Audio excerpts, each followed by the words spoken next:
Hey guys, how's it going? Michael Troy here, and today we are looking at Alpha Flight After Byrne, and this is part 3. So anyway, I love Alpha Flight so much by John Byrne, Marvel Comics, a spin-off of the X-Men, the Canadian super team, um, created by John Byrne.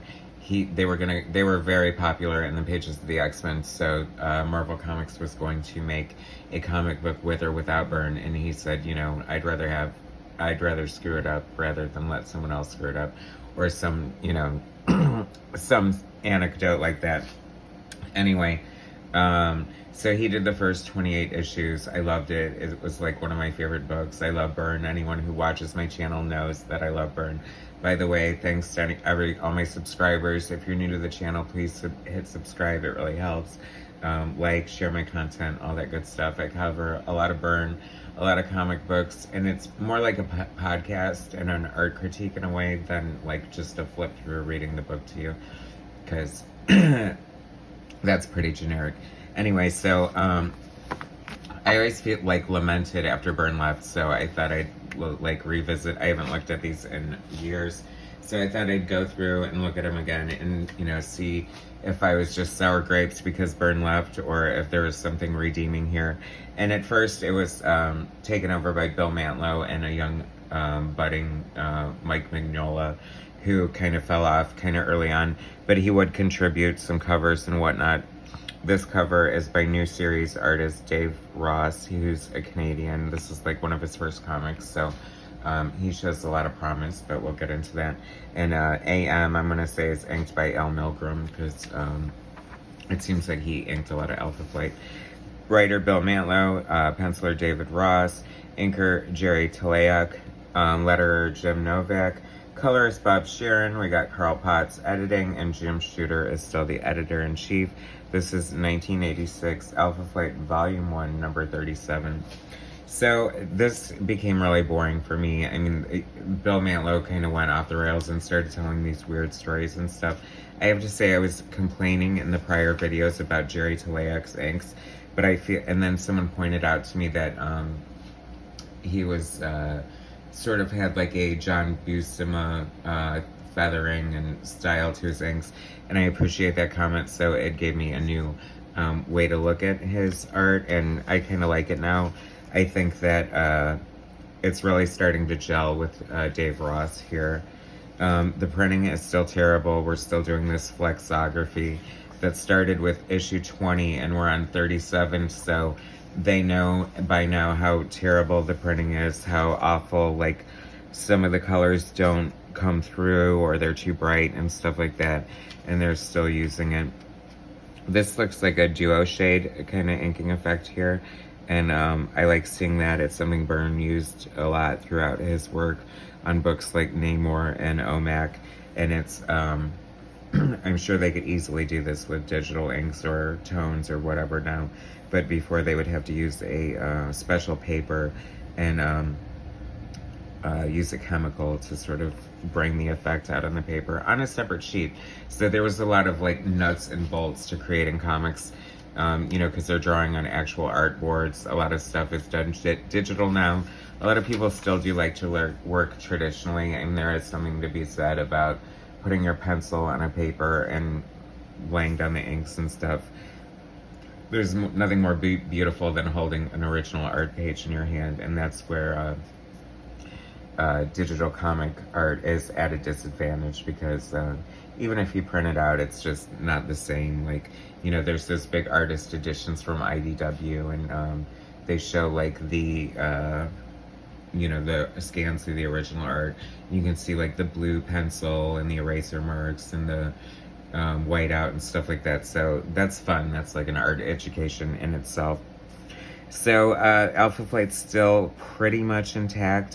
Someone also pointed out how Bill Mantlo, it seemed like an assassination of the team. Like they had heard of like writers going in and destroying one character, but one by one, it's like Bill Mantlo's hit list. He destroyed all the characters. For example, like coming up spoilers, like how he took away Puck's dwarfism, which is like kind of messed up in a way. You know, it's like you've got the inclusion of this dwarf on the team and then he gets cured of that. I mean, what kind of message is that? Anyway, so a lot of people hated the yellow costume that Aurora had when she got her, like, you know, asymmetrical 80s haircut to differentiate herself from Jean Paul. Although she switched costumes and then just got his haircut. Kind of weird. Anyway, I was not a fan of this purple and white costume at all. And this is what I talk about the bad printing. Look at, I mean, it almost looks like she has like a rash or something. Just the way the coloring is just so garish and not good. But I kind of like this costume now. I kind of want to draw it. I kind of want to see Byrne draw it, and I don't think he ever has, and it's not like the best costume, but I'm kind of digging it now for some reason. It's weird how your tastes sort of change, like when you get away from things. There's Talisman, one of my favorite Elfins, and I love this Shaman redesign. I want to say that Mike Mignola was responsible for that because he did it on a cover a few issues ago, maybe the interiors, but I'm not 100% on that. But either way, it's a cool design. Like the black and white costume, it looks kind of ceremonial or something. Snowbird is just going through it. She's pregnant, she's huge, she's shooting lasers out of her womb. I don't know what's happening. But I'm liking this. You can see like the technical skill of the penciler here. This is kind of a cool page with North Star and Aurora. And I'm digging the inks. Like I said, I think they really started to come together as a team and mesh pretty well. And that's really disgusting, her arm turning into maggots. It feels like that's pretty consistent with like an Alpha Flight comic. Like a lot of like nature, including like, you know, like swarms of bugs and I don't know, just spiritual demons and stuff. That is like the fun pestilence. Okay, there you go. That is like the fun part of Alpha Flight. And I'm glad that Talisman is in here because I really like Talisman. My brother collected Gru. I did not, so I'm sure it's fantastic and I would probably love it. Maybe I should read it since I only read old comics anymore. Anyway, it's a perfect opportunity. So issue 38 here. I'm kind of digging the cover. It looks like Dave Ross and Emberlyn maybe. It looks like Randy Emberlyn. So it's pretty refined finish on the... These are still the Mike Mignola cornerbacks heads, I want to say. I don't know if Dave Ross ever changed that up, but I guess we'll find out, right? Here comes Namor. And I don't think there's a big call to, like, reprint or collect these Alpha Plates. I don't know if they have, but I would really love to see, like, the art and a new printing. Bill Mantlo writing, David Ross penciling, Jerry Talea inker, Jim Novak letter, Bob Sharon colorist, et al. He's pretty solid with his anatomy and his storytelling, so I definitely would like to see him by a different inker. There's Mac. Mac's always popping up. That's what happens when you kill off characters in comic books. They just won't stay dead. I mean, look at Jean Grey and the X-Men. I mean, there is no gravitas to her death whatsoever. She comes back more than Cher. I mean, I guess we should be grateful for that, right?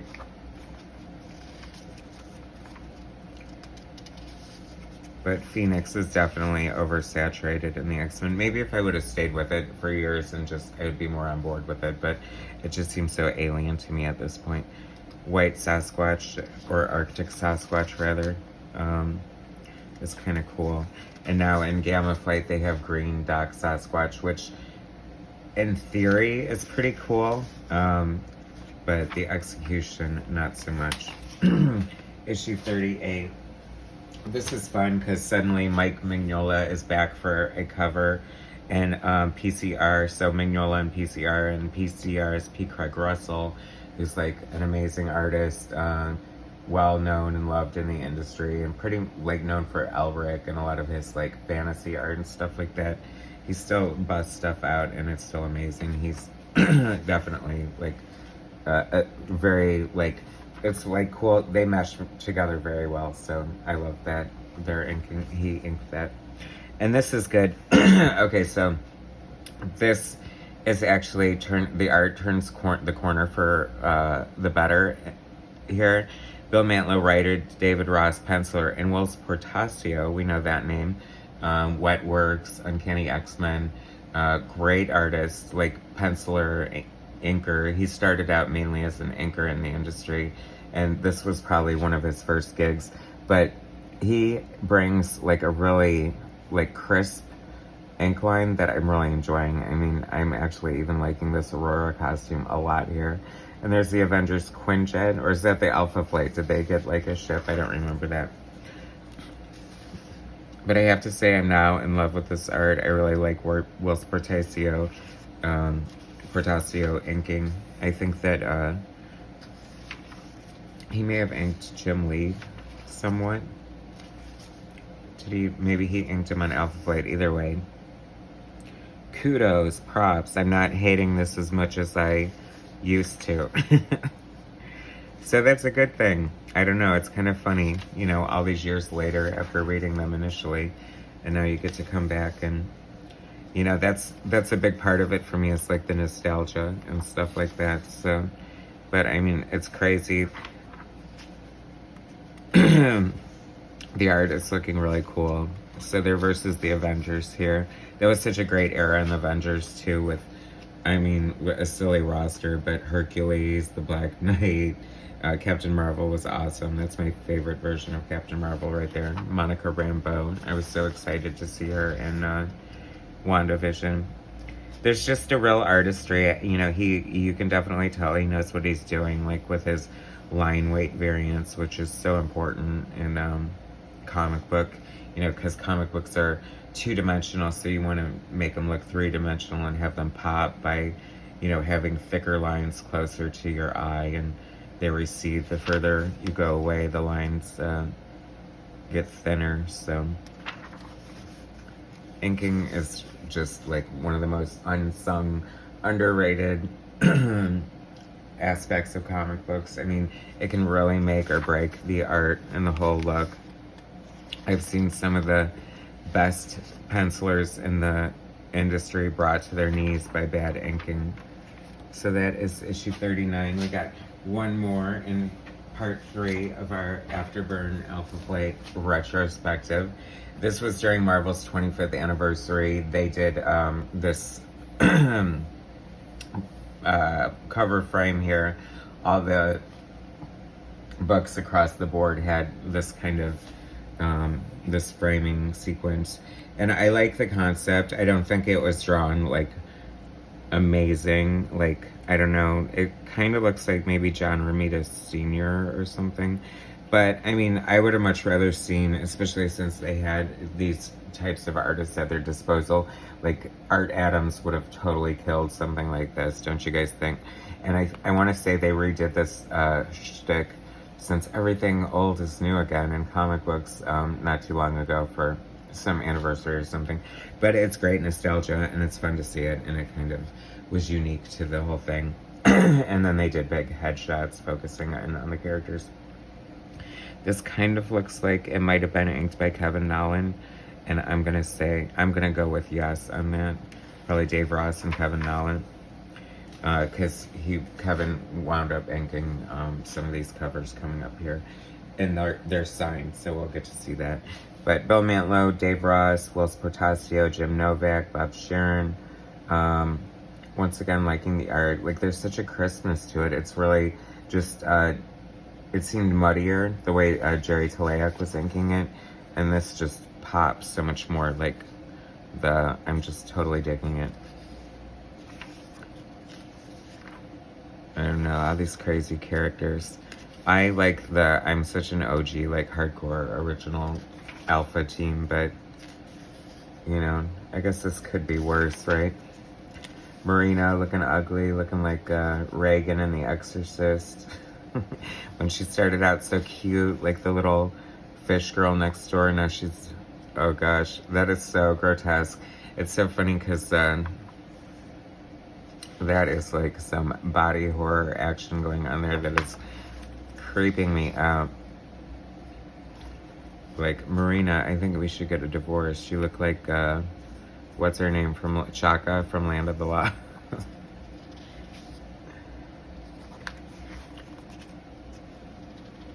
Marina's mate. Oh, good Lord. See?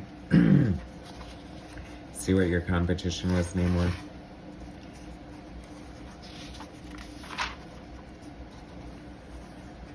I have to say, even though I don't like Heather as in the Vindicator costume, in theory, mostly because Byrne never wanted that to happen, but I always kind of looked like the look of the costume, and I remember drawing it over and over and over again with those big 80s glasses, visor, whatever you want to call it. That I kind of love that.